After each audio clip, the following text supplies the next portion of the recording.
ना सीखो। आनंद का पर्याय है कृष्ण। कृष्ण ही आनंद है, राम ही आनंद है, श्रीमन नारायण ही आनंद है। इसलिए आनंद चाहते हो भगवान की शरण में आओ। अब आप लोग चाहते तो आनंद है, पर अब कोई रोग से मुक्ति भी चाहे और दवाई भी ना खाए।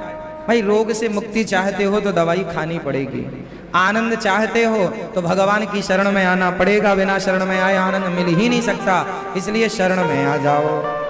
कह दो कि हे गोविंद मैं आपकी हूं, मैं आपका हूं, समर्पण भाव से।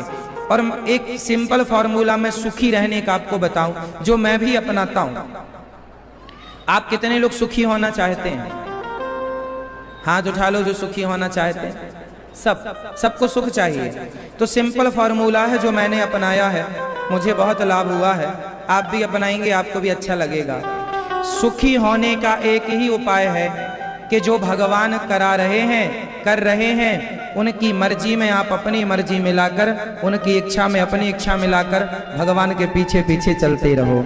जो हो रहा है उसे भगवान की इच्छा मान लो। ये अब आप लोग क्या नहीं, ऐसा नहीं होना चाहिए था, ऐसा नहीं होना चाहिए था। जो हो गया वो तो हो ही गया, नहीं होना चाहिए था। अब ये करने से रोने से क्या होगा? इसलिए जो हो गया ऐसे मान लो ये भगवान की इच्छा थी। क्यों मैया? और खुश रहो, क्योंकि अब क्या कर सकती हो तुम बताओ? आपके हाथ में क्या है? अच्छा मुझे बता दो, आप लोगों के हाथ में क्या है? बताओ मेरी माँ, आपके हाथ में क्या है? कुछ नहीं। आप क्या दिन को रात कर सकते हैं? क्या आप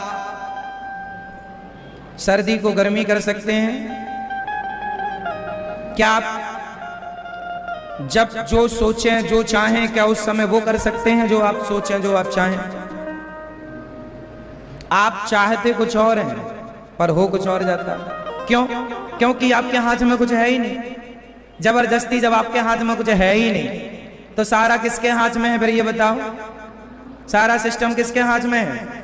हाँ, तो भगवान के हिसाब से चलते रहो ना। जो हो रहा है भगवान की इच्छा से हो रहा है। खुश रहो हर हाल में। आप अपनी बुद्धि से विवेक से आप गलत ना करो बस, बाकी जो हो रहा है भगवत इच्छा मान के खुश रहो। ये सुखी रहने का मूल मंत्र है। अब आप लोग परेशान रहते हैं, ऐसा नहीं होना चाहिए था, है ना? ऐसे कैसे नहीं होना चाहिए था? जो होना चाहिए था वही हुआ है ना? अब हमें लगता है कि अब जैसे